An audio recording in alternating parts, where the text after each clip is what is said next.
Badlands. Explain those Badlands. That's a hell of a name.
What is the Sovereign Alliance? The Sovereign Alliance are a collection of leaders and countries that are aligned not in the vision for their countries, but against a vision that has been thrust upon them.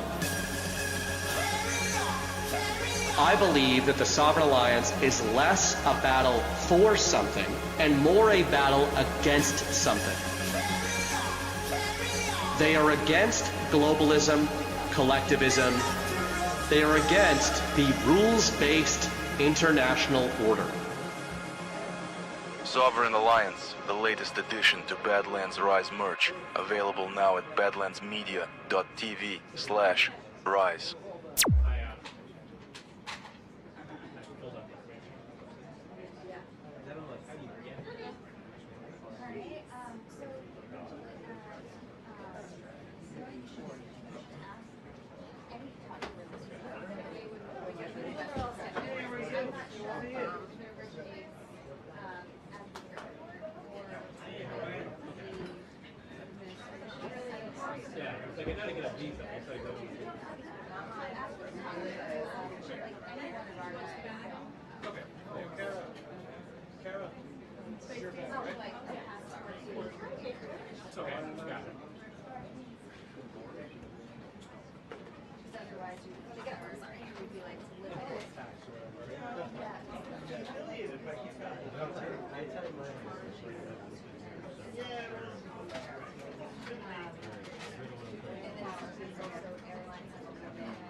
God, he must be tired. Yeah. About 30.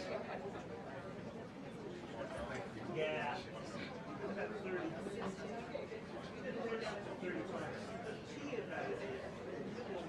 like hard on or if you're with yeah. Yeah. I'm glad it doesn't speak anything.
We did one of those too. We did this.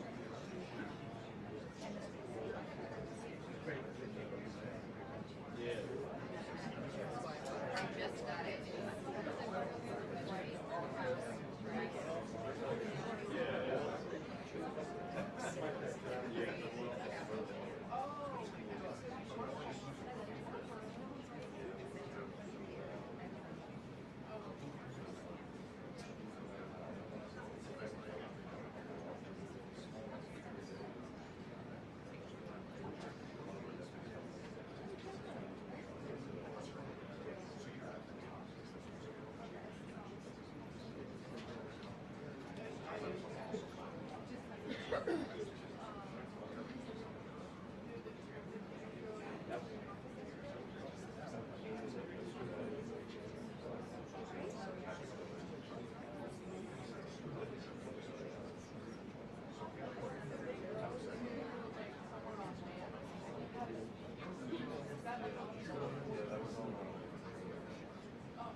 Thank you. I've been trying to type it in, but it's like not.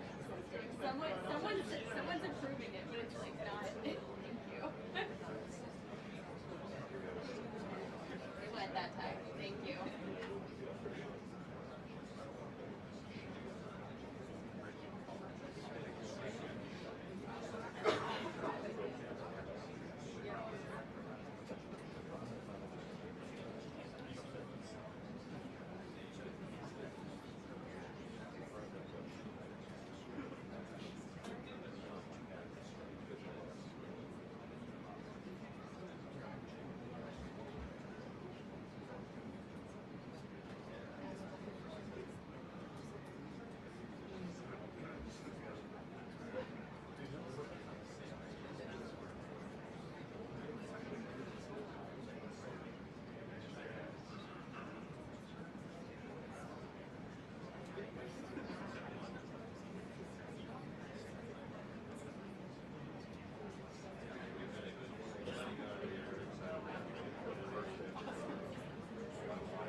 I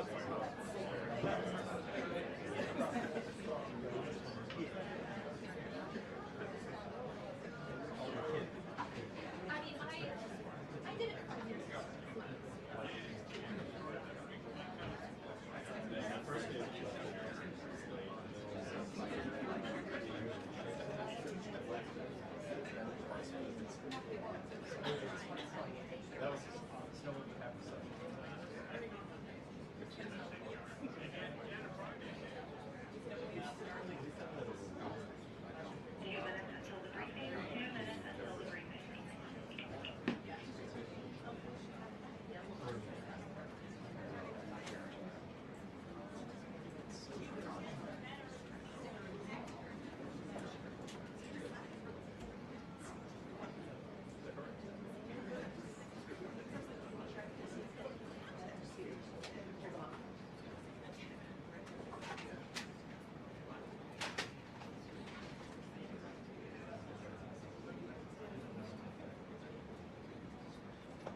Hey, Steve.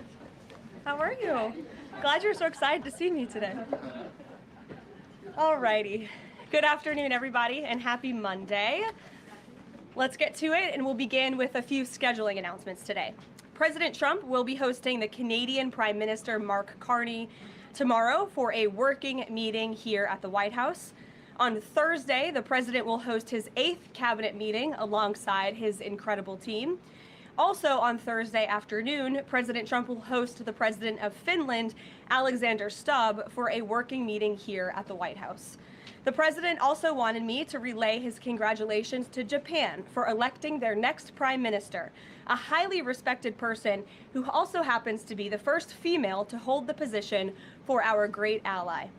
While President Trump continues to negotiate peace deals, meets with world leaders, and celebrates the 250th birthday of our United States Navy, as you saw he and the First Lady do just yesterday, Democrats, unfortunately, are continuing to play political games. And we are now in day 6 of the Democrat federal government shutdown. Millions of American federal workers are under enormous financial stress as a result, wondering how they will pay their bills and take care of their families.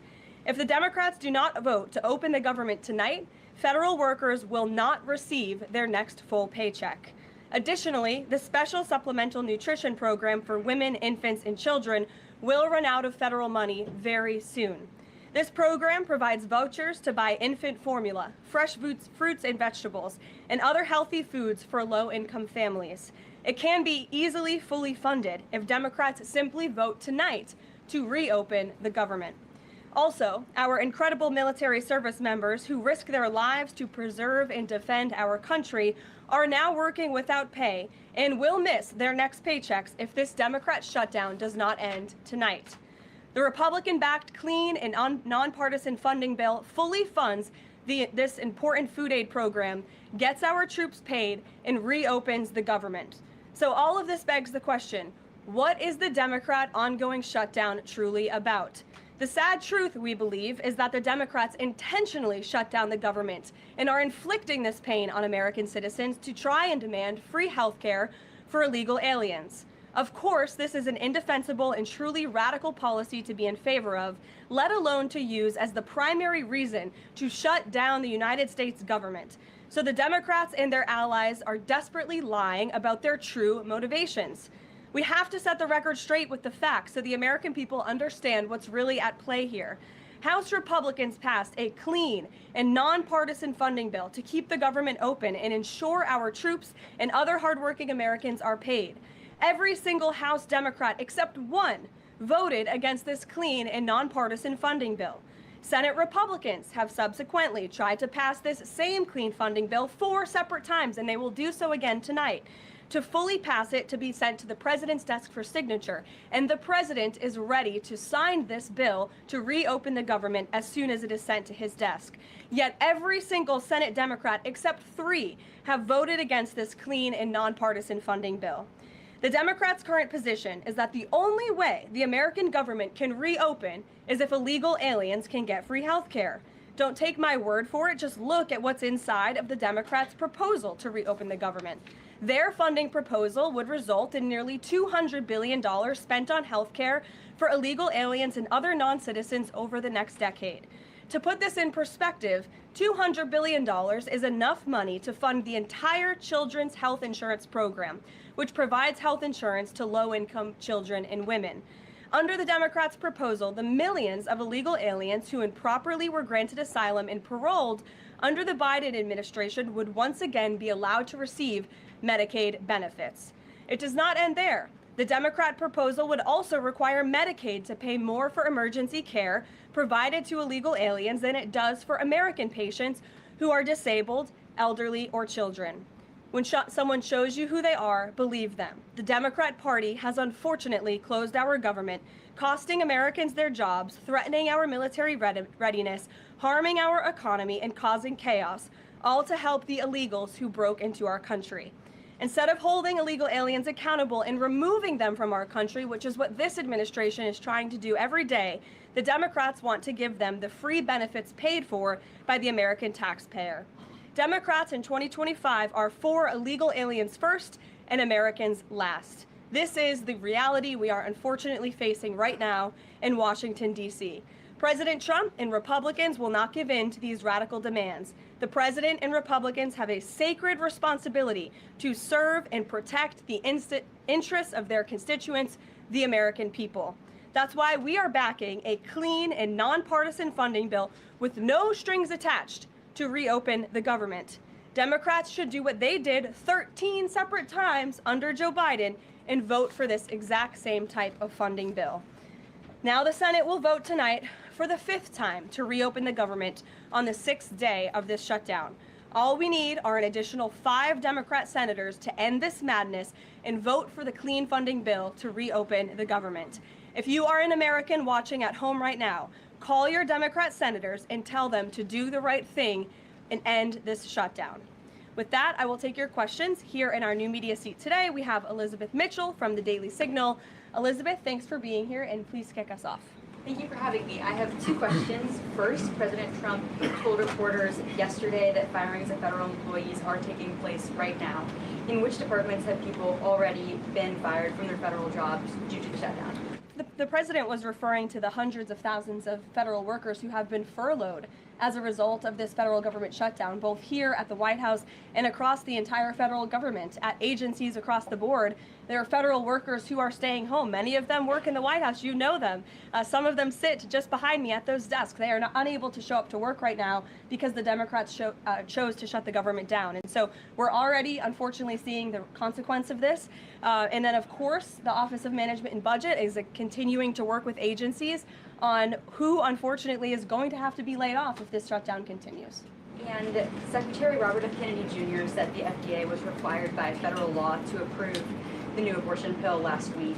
Is the administration considering steps to undo this in light of requests from pro-life Congress members and organizations? I think Secretary Kennedy and the Department of Health and Human Services, as I addressed in the briefing last week, were following the law, and we will continue to do so.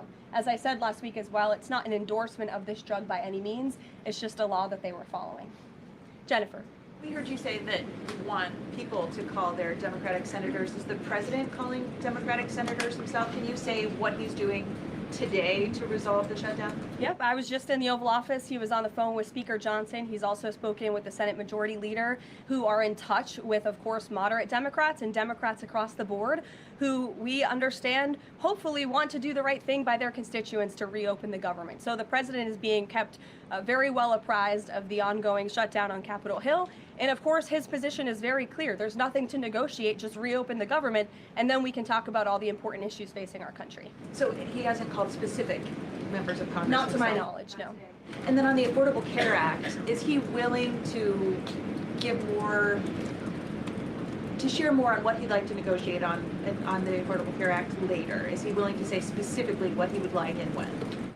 But look, the president is definitely committed to fixing and improving our healthcare system. You saw it again last week when he had one of the largest pharmaceutical companies in the world coming into the Oval Office and promising to lower drug prices by 200, 300, 100% in many cases for various types of drugs for American patients. That is a huge fix to a broken system that has been ripping off the American people for far too long. So the president's very committed to this. But right now, we need to reopen the federal government, and the president is remaining very firm in that position.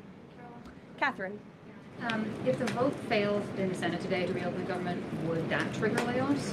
Look, again, we hope that the vote will not fail because this administration wants to reopen the government. We don't want to see people laid off. But unfortunately, if this shutdown continues, layoffs are going to be an unfortunate consequence of that. Is there a timing for when that would happen? Well, look, we'll see how the vote goes tonight. And can you confirm, is the White House floating a proposal to cap Obamacare subsidies by denying them to new enrollees? I have not seen a proposal like that. Emily. Thanks, Karoline. The president said yesterday he was considering a phase 2 approach to Venezuela. Is the president considering U.S. boots on the ground or any kind of support of overthrowing Maduro? I won't get into any specific proposals that are being considered by the president and his national security team, but I think we've been pretty transparent and clear in the administration's view of the illegitimate Maduro regime, and the president has taken very unprecedented, tough action to end the illegal trafficking of illicit drugs into our country from Maduro's illegitimate regime. Danny, go ahead. Thanks, Caroline. The French government has collapsed again for the fourth time in a year. And I was just wondering if there's any concern in the White House about the kind of ongoing political crisis there, and any thought about whether the President Trump's good friend, President Macron, should either call elections or even resign over that. Well, I can tell you the White House and the National Security Council are very much aware of this situation, but I think it would be imprudent of me to weigh in on French internal politics from the podium, so I will reserve comment on that. Behind you, yes. What is President Trump's expectations for talks today and I guess this week in Egypt? And is there a new timeline that the president is giving all sides to reach an agreement? Yes, there are technical talks happening right now in Egypt amongst Special Envoy Witkoff and Mr. Kushner, as well as the respective parties from all sides. What we saw take place on Friday, and I have not commented on that from the podium yet, is truly remarkable. You've seen all sides of this conflict agree that this war needs to end and agree to the 20-point framework that President Trump proposed. It's an incredible achievement, and the administration is working very hard to move the ball forward as quickly as we can. The president wants to see a ceasefire. He wants to see the hostages released, and the technical teams are discussing that as we speak to ensure that the environment is perfect to release those hostages. They're going over the lists of both the Israeli hostages and also the political prisoners who will be released, and those talks are underway, and the president is very much on the ball and is being apprised of this situation. The president has given a Sunday evening deadline. Obviously, the negotiations have extended that, I imagine. What is that new deadline? Does the president have a time frame in mind to see this phase implemented? Well, the Sunday evening deadline was to hear back from Hamas on the proposal one way or another. And of course, on Friday, Hamas put out a very clear statement in the president's view that they accept the president's framework, and that's why those technical talks are now underway. But again, we want to move very quickly on this, and the president wants to see the hostages released as soon as possible. Steve. How long do you expect those technical talks to last, Karoline? I don't want to draw a red line up here, Steve. Of course, it's very important, as I just mentioned, that we get this done quickly. That's how the president's team feels, so we can get some momentum, get the hostages out, and then move to the next part of this, which is really ensuring that we can create a lasting and durable peace in Gaza, and ensure that Gaza is a place that no longer threatens the security of Israel or the United States. What do you expect to be on the agenda for the president's meeting with the Prime Minister of Canada tomorrow? I'm sure trade will be a topic of discussion tomorrow, and all of the other issues that are facing both Canada and the United States. I know the president looks forward to having that discussion with Carney in the Oval Office. Caitlin. Thanks, Karoline. I have two questions. On the layoff of federal workers, potentially, the president said yesterday that Democrats will be to blame if federal workers lose their jobs. Historically, though, in past shutdowns, workers have been furloughed, but they have not been laid off en masse. So wouldn't that be the president's call to lay people off? As I've said repeatedly, Caitlin, this conversation about layoffs would not be happening right now if the Democrats did not vote to shut the government down. And as I also said last briefing as well, we are $37 trillion in debt, and the government is not receiving any cash. So someone has to look at the balance sheet and be good stewards of the American taxpayer dollar. And layoffs are an unfortunate consequence of that. Term, for example. Well, as I'm telling you now, this administration is focusing on checking the balance sheet and ensuring we're doing the right thing by the American taxpayer. And again, these conversations about layoffs would not be happening in the White House today if not for the Democrat shutdown. And they have a choice to change that. They have another opportunity tonight to do the right thing to reopen the government. Joey. Judge over the weekend. Sorry, my second question. A federal judge over the weekend that the president had appointed to the bench in his first term in office basically argued that he could not deploy other states' National Guards to Portland. Basically said that it was untethered, his argument, to what is actually happening on the ground. Which local officials in Portland have said that the National Guard is needed there? With all due respect to that judge, I think her opinion is untethered in reality and in the law. The president is using his authority as Commander-in-Chief, U.S. Code 12406, which clearly states that the president has the right to call up the National Guard in cases where he deems it's appropriate. And if you look at what has happened in Portland, Oregon, for more than 100 nights, I was talking to our law enforcement team about it this morning, for more than 100 days, night after night after night, the ICE facility has been really under siege by these anarchists outside. They have been disrespecting law enforcement. They've been inciting violence. We saw, again, a guillotine rolled out in front of this federal building. And so the president wants to ensure that our federal buildings and our assets are protected.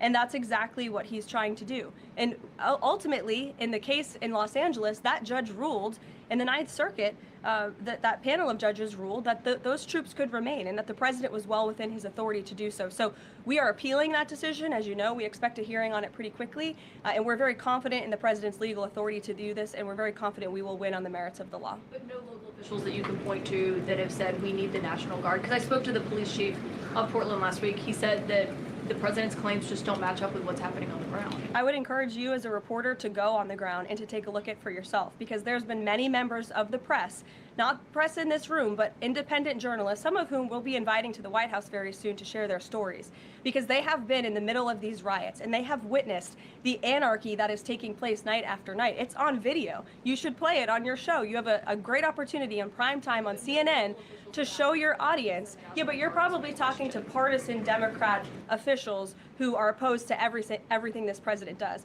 You should also ask the people who live in Portland. We've actually heard from many members of the community who have said that this is complete civil disobedience. It's a mess. It's been loud. It's been troubling for neighbors in the community who are just trying to live peacefully. And these people are not there to peacefully protest. They are there to cause mayhem and havoc. Yeah, Karoline. Stephen, go ahead. Thank you, Karoline. Two questions. First, do you have a reaction to reports that thousands of Cuban troops are deployed alongside Russia fighting in Ukraine? And on a very different matter, the president last week floated in an interview with our colleague Daniel from One America a rebate for tariffs of up to $2,000 per person. Is that plan contingent on the Supreme Court's upcoming ruling on the legality of the tariffs? And is the White House preparing for legislation to make that happen? Sure. On the first point, I have not seen that report, Stephen, but I'll check in with our national security team after this and we'll get you an update.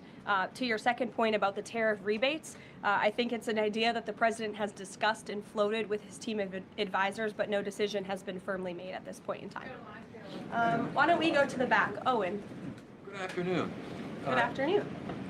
A few days ago, President Trump demanded Jay Jones of Virginia get out of the race for condoning political violence in a text message against a Republican politician a few years ago. He hasn't left the race. He hasn't dropped out. What's the president's reaction?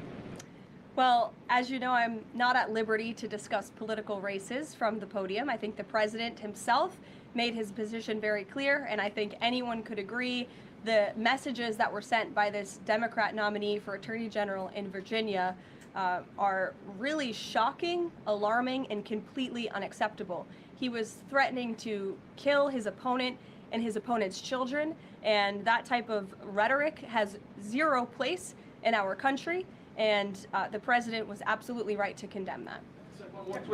Sure, go ahead. Thank you. The Democrats have questioned and scrutinized the president's comments about using potentially the military, American cities, as training grounds for the military. And when you look at Portland, Chicago, local and state officials say that their local law enforcement is able to handle the situations, these protests on the ground. The president says that Portland is burning, using that as justification for the National Guard in Portland. But when you look here in Washington, D.C., the president just last week said it is now a completely safe city, and there are still National Guard members on the streets that are not involved in ICE activities. Can you provide the justification for the White House here in Washington, D.C., why the National Guard members continue to be out on the streets? Because Washington, D.C. has invited the National Guard here. Why?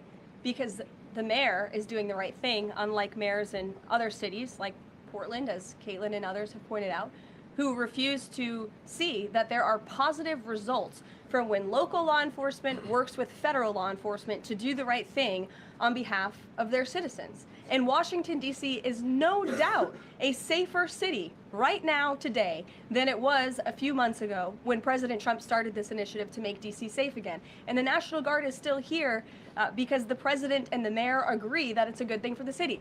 Just like you're seeing in Memphis, for instance. We'll have National Guard deployed to Memphis. We have federal agents who are on the ground working with state and local law enforcement. The state police in Tennessee are part of this effort. The local metropolitan police in Memphis are part of this effort. State and local law enforcement and federal law enforcement should be working together. And it's a shame that we see in some cities across the country that their mayors are just simply refusing to cooperate because they don't like Donald Trump. And that's what this boils down to. And I don't think any American would disagree that Chicago needs more law enforcement reinforcements, that they need more resources. Look at this headline from over the weekend. At least 30 people shot during the weekend in Democrat-run Chicago. 5 of them were killed in one weekend. This is completely unacceptable, and the president wants to make American cities safer, and he's willing to work with anyone to do it. If the courts allow you to ultimately send in the National Guard into Chicago and Portland, do Democrats not have reason to be concerned that there are long-term plans by this administration to keep U.S. military or the National Guard in American cities, like what we are seeing here in Washington? Why should they be concerned about the federal government offering help to make their cities a safer place? They should be concerned about this. They should be concerned about the fact that people in their cities right now are being gunned down every single night. And the president, all he's trying to do is fix it. And there has been a complete smear campaign by the Democrats and the media, quite frankly. I was reading Political Playbook this morning, one of the most inside the Beltway newsletters you can find. And you guys are framing this like the president wants to take over the American cities with the military. The president wants to help these local leaders who have been completely ineffective in securing their own cities. And we have already seen there's a positive formula for that. Look at Washington, D.C. The murder rate has declined significantly. Our streets are safer. People who live here feel safer. All of you in this room, I know you do, you just won't admit it. And it's a proven system that works, and the president wants to make America's cities safe again. And I don't think there's anything wrong with that. Michael. Thank you, Karoline. Two questions, if I may. Because the mayor wants them. Michael. These talks in Egypt, if Hamas does agree to relinquish power and give it up, cede power to this transitional technocratic government, if that does happen, would the Trump administration then recognize a Palestinian state? Look, I don't want to get ahead of the technical talks right now, Michael. They're extremely sensitive. They're taking place, again, as we speak, and there's a lot of, there's many things to discuss, of course. This is hopefully, we expect and we hope going to be one of the greatest peace deals this world has ever seen. And the Trump administration is working diligently and working very hard to get there. And as I said, Friday, all terms agreed. We have the Arab countries who are working with us. Of course, Israel has been incredible in cooperating with the president's plan and agreeing to it. And we're very hopeful, and we expect that to continue. You tweeted about this over the weekend. Thank you. I was going to you in the blue shirt and tie. Thank you, yes, Karoline. You're welcome. The Daily Mail. Today, the Supreme Court declined to hear Ghislaine Maxwell's appeal. Will Trump rule out granting her clemency? Is that something the White House is considering? It's not something I've heard discussed, and we don't comment on clemency requests that may or may not have been made, but I'm certainly not tracking that one at this point in time. Caroline. Jordan, go ahead. Thank you, Caroline. So we're talking about these radical groups in Portland and Chicago. I know the president has spoken about potentially going after George Soros with RICO charges and for funding all of this violence. Has there been any update on that? And also, is the administration looking into the other nonprofits, maybe taking away their 501c3 status for funding this violence? And then I have one more question. Sure. The financial backing of these groups, particularly Antifa, is certainly something the administration is looking into aggressively. And the federal government has never really been mobilized or tasked with doing that. So we're kind of kickstarting that into gear. The FBI is working on it alongside the White House's Homeland Security Task Force. We have our intelligence community looking into this as well. And even the Secretary of Treasury is involved with these matters since they are financial in nature. And we will continue to get to the bottom of who is funding these organizations in this organized anarchy against our country and our government. It's a question the American people have been begging the answer for many years, and we're committed to uncovering it. And when we do, I'm sure you'll be one of the first people to know. Separately, Caroline. Thank you. So Gaza, under the president's plan, is going to be governed by a transitional governance of a technocratic, apolitical Palestinian committee made up of qualified Palestinians and international experts. Now, given how radicalized the Palestinian population is in Gaza and in the West Bank, can you offer some insight or guidance into who are some of these Palestinians that are going to be considered for leadership roles in Gaza, and where are you going to be finding them, and do you have any names? We're not quite there yet, Jonathan. The president believes peace is possible in Gaza, and that's why he presented this detailed and comprehensive plan. The first step of that is securing a ceasefire and releasing the hostages. And then those conversations about ensuring a durable and lasting peace can continue. But what do you need to have peace in a region like Gaza that's been war-torn for far too long? You need security guarantees and you need good governance. And so those will be two of the priorities that this administration is focused on. If I may, the president has said he wants the government to reopen this week in a deal. What's going to happen by the end of the week if there's no deal? What's the White House prepared to do? With no deal with what? To reopen the government. Look, as I said, unfortunately, there's going to be a lot of pain inflicted. There already is on the American public, on our troops who are not being paid, again, on women and young children who depend on critical food assistance. We hate to see this. And in fact, the Office of Management and Budget is trying to do everything they can to find funds to get out the door for these vulnerable populations in our country. Again, we shouldn't be having to do that. The Democrats have a chance to change course tonight. I believe the vote's taking place at 6:30, and we urge Democrat senators to vote to reopen the government and to do the right thing. Thanks, guys.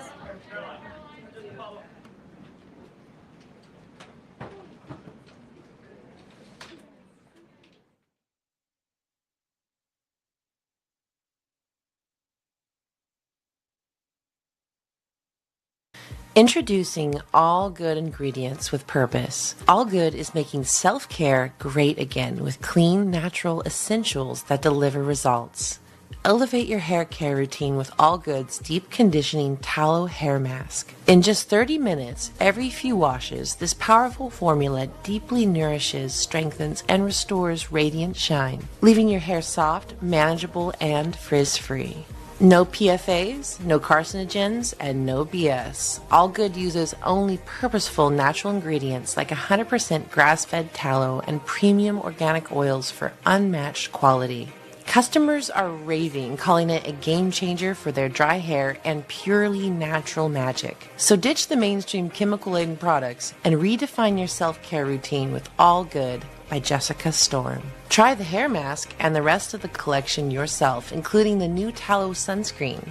Visit badlandsmedia.tv/allgood, and a portion of your purchase goes directly to support Badlands Media.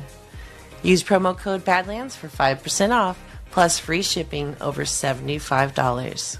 That's badlandsmedia.tv/allgood, promo code Badlands.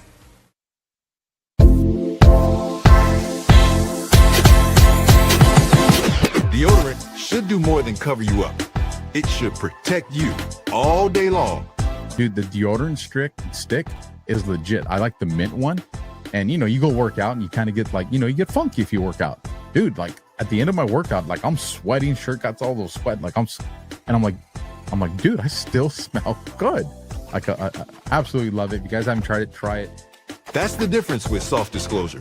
No aluminum, no chemicals, just clean, natural ingredients that fight odor and keep you fresh through every workout, every meeting, every moment. I've always struggled with the you can't use aluminum deodorant because you're going to die if you use it kind of thing, because all of the non-aluminum deodorant products suck pretty much. Yeah. This is different. This is all day. You're all day good, and you're not putting any of that disgusting chemicals right near your lymph nodes. Soft Disclosure deodorant, real protection, real freshness, built on truth. Available in mint and lemon grapefruit. Visit softdisclosure.com and use promo code Badlands for 15% off. Soft Disclosure. Thank you so much for joining us, and don't forget to hit the thumbs up on this video. And a special thank you to all of our advertising partners. Please remember to shift your dollars to support those businesses that support Badlands Media.